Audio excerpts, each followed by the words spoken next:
Welcome into the 2-1 Broncos Breakdown, and yet again, an ugly win. Yet again, another post-game show where it doesn't feel like the Broncos actually won.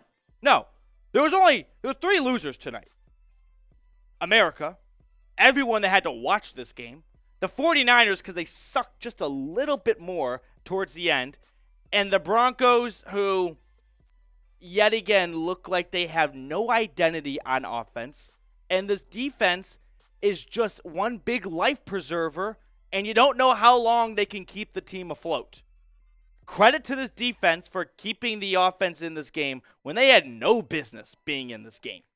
So, we're going to recap this game. We're going to break it all down. I'm a one-man band today producing for myself, so bear with me as I deal with the ones and twos. But let me run through a couple of my notes, but first, let's look at some of the stats here. Russell Wilson, 18 for 31 and 165 yards. Javonte Williams, 15 carries for 58 yards. And then Courtland Sutton, 7 receptions for 78 yards.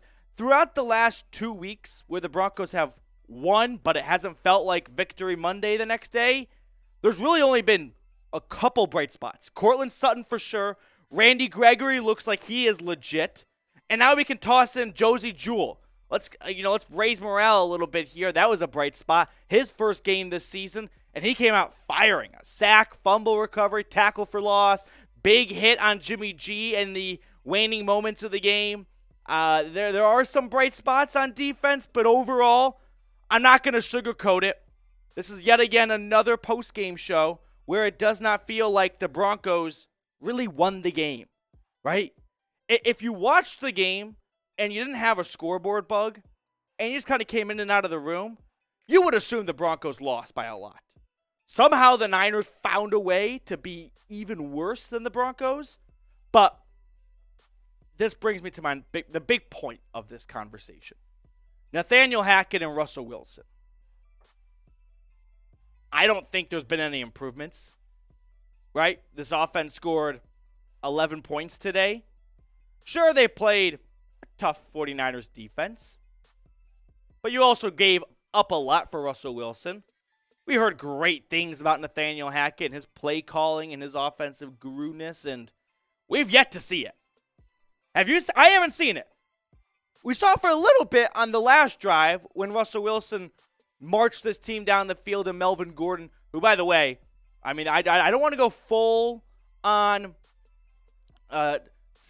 Friday Night Lights mode where you got to tape the football to his arm, but the fumbles are just expected, right? No one should be, surprised. No one should be mad anymore. It's like, oh, Melvin fumbled. Let me just go grab a beer from the fridge, right? It's just, you're just so used to it. It is just background noise at this point here. But the Broncos, they have some work to do. Because you might win games like this, but that's not sustainable. It's not. What's going to happen when they go up against the Chiefs, the Chargers? Hell, the Colts won today. What happens when they go up against teams that are more put together? I don't believe this barely eking out wins formula is going to work. You've seen it in all sports where teams win and it's like, oh, it's not pretty, but a win is a win. And then when you get closer to the big dance or the playoffs, it all comes crashing down.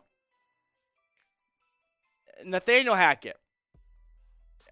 I'm listening right now to our 49ers Report host, Chase Sr., who just said Nathaniel Hackett is an effing joke, and Kyle Shanahan just lost to him.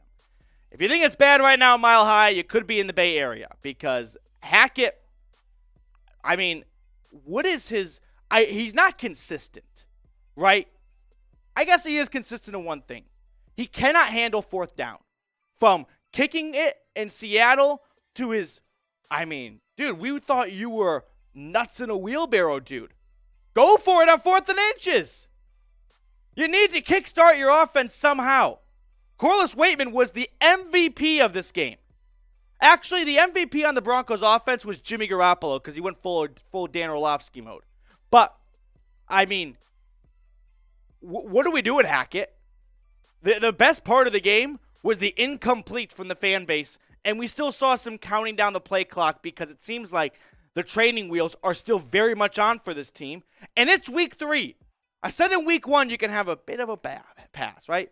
Your leash is a little bit longer. It's like a retractable leash. It's not like a 6-foot taut leash. No. Now it's week 3. Now it is put up or shut up time. Time to get into a rhythm here. So I want to throw this question your guys' way. I'm very curious what you're going to say because I suspect we will get different opinions here. What is your updated record prediction for the Broncos? I don't believe this is a 10-win team anymore. Doesn't look like a 10-win team. 9-8? And you hope you can hit in free agency because you're not in the draft without a pick till round 3. Let me know what your record predictions are now that we have almost a quarter of that. That sounds so sad to say, too. Almost a quarter, like a fifth of the season in here at this point. 3 games under our belts. 2-1. Doesn't feel like it. Kind of like how last season. They were 3-0, but they played the Giants, the Jags, and the Jets. And then when they got into the meat of their schedule, they kind of collapsed. I sensed the same thing. In fact, the Broncos offense last year, through the first 3 games, looked way better. We were mad at Teddy Bridgewater for not completing 3rd and 8s. At least he got some yardage on 3rd and 8. It may have been 5, but it's better than incomplete pass. And now let's get to Russell Wilson here. Let me bring the stats back up here because the Broncos offense, Russell Wilson. One, I'm ashamed of myself. It took nearly 7 minutes into the video to get to you where we got to ring you a new one because where are you? Can someone put on an Amber Alert for the Russell Wilson the Broncos traded for? Because this isn't it. He's got no touch to his passes. It's either a fastball to his running back or he misses his receiver past the sticks. We have seen the Russell Wilson moonball from time to time, and he had a good touchdown last week to Eric Sauber, right? And he's had some good throws in the red zone, and it's not all on him, but he doesn't look like Russell Wilson. No one, you cannot, you don't give me excuses of the offensive line isn't looking good and there are drops. Yes, that's true, but that's true for him every year. He didn't have a good offensive line in Seattle for most of his career, and he was still awesome. The drops are bad, but they're not egregious. He has missed throws that are on his side too. It feels like like I'm doing a post-game show for a team that just lost to the 49ers. Somehow they won, but there's no smiles leaving that stadium. There is just panic of, oh no, how long can we keep this afloat for? Because I don't have much faith in this team turning things around when they play some tough competition that isn't going to F around like the 49ers did for 4 quarters. And yes, the 49ers got lucky. That Brandon Ayuk touchdown was offensive pass interference. There's no doubt about it. And the tripping call, I don't know why that was not enforced. That was a trip. That was obvious. Now, if you guys are looking, by the way, for a post-game show that's not going to sugarcoat it, it's going to give it to you straight. It's not going to just try to make this candy land and act like everything's hunky-dory. Make sure you subscribe. That's how we roll here at the Broncos Breakdown. All right, a couple of last thoughts here. I'm going to read through my notes here. I'm pretty amped up right now. I don't know if you guys are the same way here, but it just doesn't feel like this was a resounding victory. So, Corliss Waitman, MVP. This was a Big Ten football game through and through. It was 7-5 at one point. God. Randy Gregory was good. Randy Gregory's been good. And Bradley Chubb came up big at the end there on Jimmy Garoppolo. Baron Browning and DJ Jones, updates for them. Browning left with a knee injury. Jones with a head injury. We'll see how those statuses are for next week, so knock on wood. But I don't have much more than that. I'll check Twitter right now to see if there's an update. But altogether, let's see what Hackett said. At least Hackett's honest and direct. I'll give him that. He may have somehow landed this job, and it's a little bit of Vance Joseph-esque feels right now. But at least he'll call it how it is and go, like, we need to get better. I need to get better. He's not passing blame off here. So, I mean, he brought in consultants to try and help here. But it's not a pretty sight at the moment. That's all I'm going to say. This was a game where you don't need stats to really enforce your argument, to support it or back it up. Everyone that watched this game thought the Broncos were the worst team.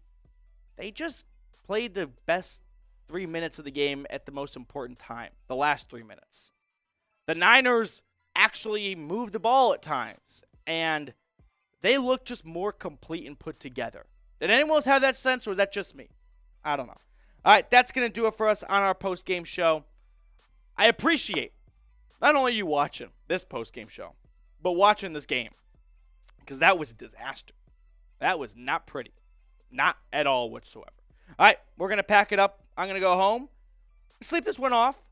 I suggest you do the same. We'll reconvene tomorrow, and maybe we'll try to be more optimistic about the direction of this team following this loss, but it doesn't feel like it's on a good path.